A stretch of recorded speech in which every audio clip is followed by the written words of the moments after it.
Hello everyone, this is Istakhar Khan, instructor of workshop Calculation and Science, Ahmad Abdullah गरी private industrial training institute के YouTube channel में आप सभी का स्वागत है। स्टूडेंट्स, लास्ट सेशन में हमने पढ़ा कि इक्वेशंस क्या होते हैं, उसके कितने टाइप्स होते हैं और किसी इक्वेशन को हम किस तरीके से पहचानते हैं कि ये इक्वेशन कौन सी टाइप की है, और उस टॉपिक से रिलेटेड यानी इक्वेशन से रिलेटेड हमने कुछ सम सॉल्व किए थे।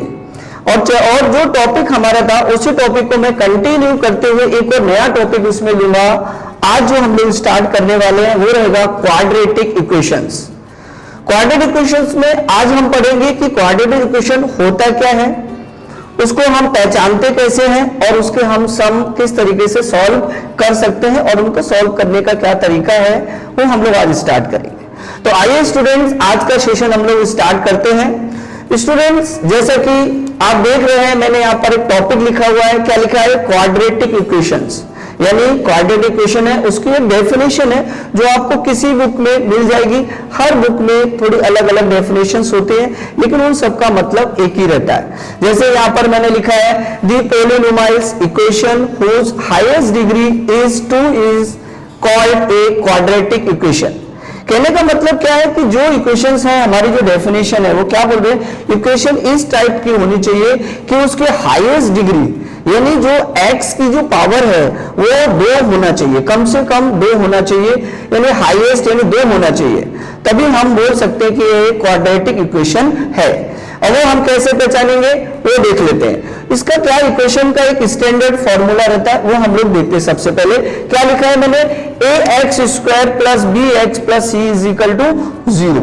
ये इसका यानी क्वाड्रेटिक इक्वेशन का ये एक स्टैंडर्ड फॉर्मूला है, ax² plus bx plus c is equal to 0। आप यहाँ पर देखेंगे कि x की जो मैक्सिमम पावर है यानी हाईएस्ट पावर वो कितना है, 2 है, और उसके बाद x की जो पावर है वो कितना, 1 है, और प्लस c लास्ट में क्या है, ये है कांस्टेंट। कांस्टेंट का मतलब क्या होता है स्टूडेंट्स की एक नंबर है, नंबर की वैल्यू फिक्स होती है। जैसे 2 है, 2 की वैल्यू फिक्स रहती है, 3 है तो 3 की वैल्यू फिक्स रहती है।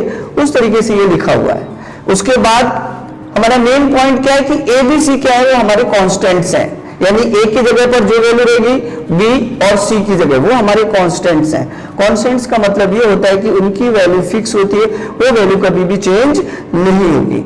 ये हमारे एक्स की जो वैल्यू हम सॉल्व करेंगे, जब सम सॉल्व करेंगे तो x की जो वैल्यू आएगी वो हमारी वैल्यू चेंज होती रहेगी। जैसे जैसे हमारी इक्वेशन चेंज होगी वैसे वैसे हमारी वैल्यूज यहाँ पर चेंज होती रहेंगी। अब हम लोगों ने नॉर्मल जो पहले सॉल्व किए थे, नॉर्मल सम हम लोग जो सॉल्व करते थे कि एक अपने लोग एक इक्वेशन ले लिया, जैसे x² plus 5x plus 6 is equal to 0। ये इक्वेशन हम लोग ने पहले लास्ट सेशन में सॉल्व कर चुके हैं। तो ये कौन सी इक्वेशन है, यहाँ पर भी हमको x की वैल्यू फाइंड करना होती थी, लेकिन ये हमको कहलाते थे कि फैक्टराइजेशन करके हमको इसके फैक्टर्स करके सॉल्व करना पड़ता था। जैसे मैंने आपको बताया था कि 6 के ऐसे फैक्टर करो कि मल्टीप्लाई करने पर 6 आना चाहिए और प्लस और माइनस करने पर 5 आना चाहिए। तो मैंने एक नंबर यहाँ पे लिया था 3 + 2। आप देखेंगे ये नंबर मैच करता है क्या, देखिए 3 को 2 से मल्टीप्लाई करेंगे तो आपका 6 आ जाएगा, 3 × 2 इज इक्वल टू 6, और अगर मैं 3 को 2 के साथ प्लस कर दूं तो ये हो जाता है 5। अब आप ऑर्डर चेक कर सकते हैं, ये इक्वेशन अपना आ गया 6, मल्टीप्लाई करने पर ये इक्वेशन आ गया आपका 5। तो ये हमारा था कि फैक्टराइजेशन मेथड से हम कैसे सॉल्व करते थे। हमने क्या करेंगे, अभी इसकी वैल्यू पुट किया, x² लिया, और 5 की जगह हमको क्या लेना है, 3 + 2, 3 + 2 और x 6 0। ओपन कर देते हैं ब्रैकेट, 3x हो जाएगा प्लस 2x और प्लस 6। अब क्या करना है कि अभी आप देखेंगे पहले 1 2 3 टर्म्स थे, अभी अपने पास 4 टर्म्स हैं, यानी दो को एक साथ ले लीजिए और वहां से कॉमन लेके फैक्टर निकालते हैं। x कॉमन लिया तो x + 3 आ गया, प्लस यहां से मैंने 2 कॉमन लिया तो x + 3 आ गया इज इक्वल टू 0। अब वापस से कॉमन क्या है अपना, x + 3 वापस ले लिया, वापस क्या बचा अपना x प्लस 2 इजिकल टू हो गया 0। ये कहलाता है फैक्टराइजेशन मेथड। हम इस मेथड से भी किसी भी इक्वेशंस की वैल्यू फाइंड कर सकते हैं। जैसे कि अब मैं अगर इसको फाइंड करूंगा तो therefore x plus 3 is equal to 0 और x प्लस 2 इजिकल टू 0, तो x इजिकल टू -3 और x इजिकल टू -2। देखिए जब यहां पर आपको रूल तो पता ही है कि अगर यहां प्लस का साइन है, अगर मैं साइड चेंज करूंगा तो वो माइनस हो जाता है, और प्लस रहता है तो माइनस, और माइनस होता है तो वो प्लस हो जाता है। यानी अपने पास जो वैल्यूज आई वो x की वैल्यू आ गई 3 और एक दूसरी x की वैल्यू आ गई -2। ये दोनों वैल्यू को आप मल्टीप्लाई अगर करते हैं तो आपकी वैल्यू 6 आनी चाहिए। तो ये जो था ना स्टूडेंट्स हमारा था फैक्टराइजेशन मेथड, जो हमने फैक्टर्स लेकर सॉल्व किया है। लेकिन आज का हमारा टॉपिक क्या था? आज का टॉपिक है हमारा क्वाड्रेटिक इक्वेशंस। इसको हमको सॉल्व करना है वो इसके स्टैंडर्ड फॉर्मूले से। तो यहां देखिए स्टूडेंट्स, मैंने एक सम लिख के रखा है, solve x² plus 3x minus 10 is equal to 0। सबसे पहले हमको ये देखना है कि ये जो इक्वेशन हमको दिया हुआ है, जो इक्वेशन हमको गिवन किया है, ये हमारा क्वाड्रेटिक इक्वेशन में आता है क्या नहीं, क्या उससे फिट हो रहा है क्या नहीं। तो रूल के मुताबिक क्या बताया था कि हाईएस्ट ऑर्डर जो है, डिग्री जो है वो 2 होनी चाहिए। तो देख लिया आप, x² है, उसके बाद क्या है x की पावर 1 है, और फिर बाद में क्या है कांस्टेंट है। इसमें रूल सबसे पहले ध्यान ये रखना है पहचानने के लिए कि ऑर्डर जो है ना, डिग्री है ना, डिक्रीज होती जाएगी। यानी 2 के बाद 1 और 1 के बाद 0 आना चाहिए, तब तो हमारी ये क्वाड्रेटिक इक्वेशन होती है। सबसे पहले क्या करना है, हमको कंपेयर करना पड़ेगा। तो मैं यहां लिख लेता हूं, कंपेयरिंग विद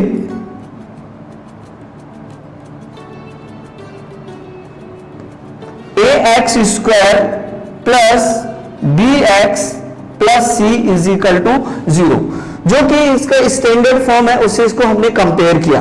कंपेयर करेंगे तो यहां पर देखिए a की जगह पर अपने पास वैल्यू कितना है 1 है, b की जगह पर कितना है अपने पास 3 है, और c की जगह पर अपने पास वैल्यू कितना है -10 है। हमने कंपेयर किया, इक्वेशन देखा, फिर उसके बाद हमने उससे कंपेयर किया। कंपेयर करने का तरीका क्या रहता है, x² के साथ a है तो a की वैल्यू यहाँ पे चेक करना है कि x² के बाजू में कितना है 1 है, तो मैंने कोई वैल्यू नहीं यानी 1 ले लिया मैंने, और b के पास कितना है 3 है, c के -10 है, ये हो गया। अपने लेने के बाद अब अपने को फॉर्मूला ध्यान रखना है। फॉर्मूला क्या रहता है इसका, x is equal to -b plus minus root b² minus 4ac upon 2a। ये इसका फॉर्मूला है जिससे कि हम x की वैल्यू फाइंड करेंगे। तो v की वैल्यू अपने पास कितना है 3 है, b देख लीजिए, b की वैल्यू कितना है अपने पास 3 है, तो ये हो गया आपका -3 प्लस माइनस रूट b की वैल्यू कितना है 3 वैल्यू मैंने प्लस कर दिया यहां पर -4, a की वैल्यू कितना अपने पास 1 है तो 1 ले लिया मैंने, c की वैल्यू कितना है आपके पास -10 है, -10 ले लिया, डिवाइड ले लिया, और 2 मल्टीप्लाई a की वैल्यू वहां पर अपने पुट कर दिया 1। अब इसको हम सॉल्व कर लेते हैं। -3 है तो -3 ही रहेगा, प्लस माइनस छोड़ दीजिए। अब आते हैं हम जो स्क्वायर रूट दिया हुआ है इसके अंदर सॉल्व करते हैं। सबसे पहले यहां पर क्या लिखा है 3 का स्क्वायर, यानी 3 का स्क्वायर होता है 9। अब यहाँ पे ब्रैकेट के अंदर ही यानी रूट के अंदर ही 2 माइनस आ रहे हैं, माइनस माइनस प्लस, और बाकी नंबर आपको क्या करना है मल्टीप्लाई करना है। तो 4 10 होता है आपका 40, डिवाइड बाय 2 बन जा 2। नेक्स्ट पॉइंट पे आते हैं। सबसे पहले देख लेते हैं कि अपना +3 है प्लस माइनस रूट, यानी जो स्क्वायर रूट के अंदर अभी क्या कैलकुलेशन आ रहा है, यहां पर आपको लिखा है 9 + 40 यानी प्लस हो रहा है, तो 9 + 40 आपका हो गया 49, और डिवाइड बाय हो गया आपका 2। अब क्या करना है स्टूडेंट्स, जो रूट 49 है इसका स्क्वायर रूट आपको फाइंड करना है, पता ही आपको 7 7 जा 49, तो आपका आ गया -3 प्लस -7 और डिवाइड बाय 2, ये हो गया आपका x।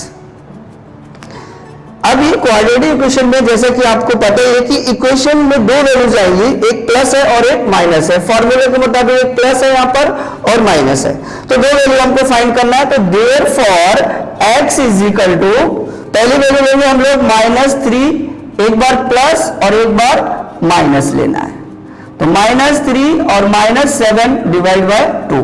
देख लीजिए पहले से कि x इज इक्वल टू है -3 प्लस माइनस 7 और अपॉन में 2 है अपने पास, तो प्लस माइनस का मतलब एक बार प्लस लेंगे और एक बार हम माइनस लेंगे, वो मैंने यहां पर ले लिया है।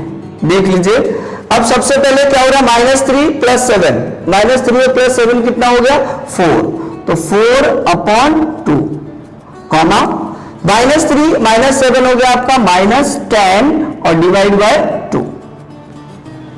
इसको मैं डिवाइड कर देता हूं, 2 2 = 4 और 2 5 = 10, तो अपनी एक वैल्यू आ गई 2 और दूसरी वैल्यू आ गई आपकी -5।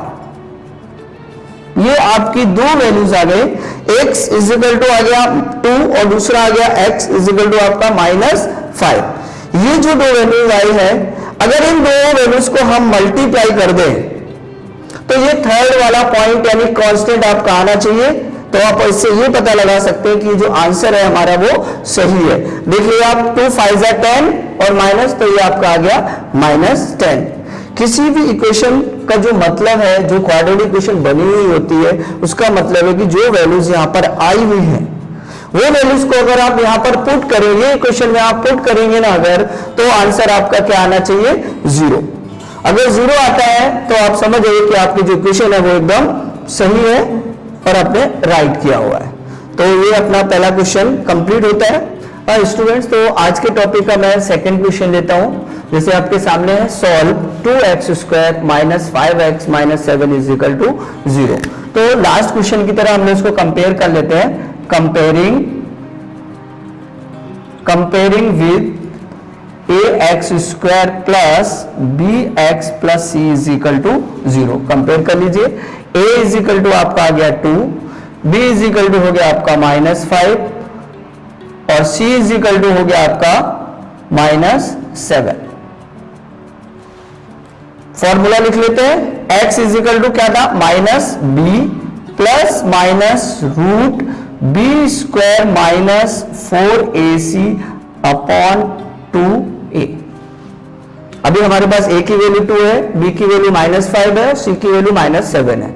ये वैल्यूज हम यहां पर पुट कर देते हैं, तो -5 है ऑलरेडी, माइनस है ऑलरेडी हमारे पास, तो हो गया माइनस माइनस प्लस, और b की जगह पे आ गया आपका 5 प्लस माइनस, फिर रूट डाल दीजिए, b की वैल्यू है -5 और उसका स्क्वायर कर दीजिए -4, a की वैल्यू अपने पास 2 है, 2 पुट कर देता हूं, c की वैल्यू अपने पास -7 है, वो भी पुट कर देता हूं 2, फॉर्मूले के मुताबिक a की वैल्यू यहां पर मैंने 2 पुट कर दिया। अब इसको हम सॉल्व कर लेते हैं, तो अपना +5 है वो ऐसे ही रहने देते हैं, प्लस माइनस रूट 5 का स्क्वायर हो गया आपका 25। देखिए आप 5 का -5 का स्क्वायर करें या फिर 5 का स्क्वायर, सेम वैल्यू आएगी। अब यहाँ पे 2 माइनस है तो माइनस माइनस हो गया आपका प्लस, 4 2 = 8, 8 7 हो गया आपका 56 और डिवाइड में आपका आ गया 4, 2 2 = 4। अब इन दोनों को प्लस कर लेता हूं मैं, 5 प्लस माइनस रूट 25 प्लस 56, 5 6 हो गया, प्लस किया मैंने 1 आया, 7/8 81 हो गया, ये 81 मैंने यहां पे डाला, डिवाइड बाई आपका हो गया 4। नेक्स्ट पॉइंट, 5 प्लस माइनस √81 किसका होता है 9 का, ये हो गया 9 और डिवाइड बाय आपका हो गया 4, ये आ गया आपकी x।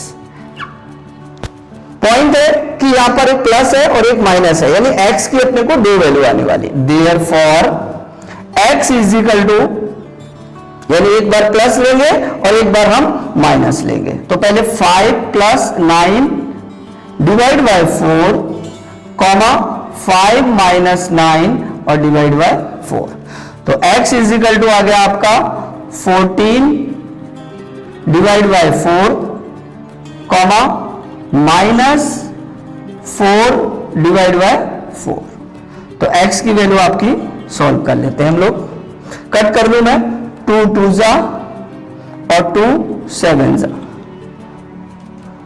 कितना हो गया आपका 7 डिवाइड बाई 2 और दूसरा आया 4 1 4 -1, ये आपकी x की वैल्यूज आ गई। एक x की वैल्यू कितना है 7 डिवाइड बाई 2, एक कितना आया x का वैल्यू आ गया आपका -1। ये अपने पास x की क्वाड्रेटिक इक्वेशन से दो वैल्यू फाइंड हो गई है, x इज इक्वल टू 7/2, दूसरी आया x इज इक्वल टू आपकी -1। अगर इन दोनों वैल्यूज को हम सॉल्व करें तो ये वैल्यू अपने पास आनी चाहिए। नेक्स्ट पॉइंट है कि जो क्वाड्रेटिक इक्वेशन थी अपने को, वो वैल्यू अपने को यहां से समझ में आया कि कितनी वैल्यूज होनी चाहिए, कि x की दो वैल्यू आएंगी, एक प्लस में भी हो सकता है, एक माइनस में हो सकता है, दोनों भी प्लस में हो सकती है और दोनों भी माइनस में हो सकती है वैल्यूज। तो ये था अपना आज का कि क्वाड्रेटिक इक्वेशन था, हमने उसमें पढ़ा कि पॉलीनॉमियल इक्वेशंस क्या रहता है, क्वाड्रेटिक इक्वेशंस क्या होते हैं, उसका फॉर्मूला, और हमने उसको सॉल्व करके लिया कि दो इक्वेशन उसको हम लोग ने कंप्लीट किया, दो सम सॉल्व किए और उसकी अपने वैल्यू फाइंड करने का तरीका अपने को पता चल गया। तो लास्ट पॉइंट में अपना वैल्यू आया 7/2 और एक आया -1। तो ये था आज का आपका टॉपिक क्वाड्रेटिक इक्वेशंस। स्टूडेंट्स, इसी टॉपिक से रिलेटेड हम नेक्स्ट सेशन में इसके आगे कंटिन्यू करेंगे कि ये टॉपिक से और हम क्या पढ़ सकते हैं, क्या टॉपिक रहेगा, क्या सीख सकते हैं। तो स्टूडेंट्स, उम्मीद करता हूं कि आज का सेशन आपको पसंद आया होगा। अगर आपने अभी तक हमारे YouTube चैनल को सब्सक्राइब नहीं किया है तो सब्सक्राइब कर दीजिए, लाइक और शेयर कर दीजिए, बेल आइकन को दबाना ना भूलें। Thank you so much.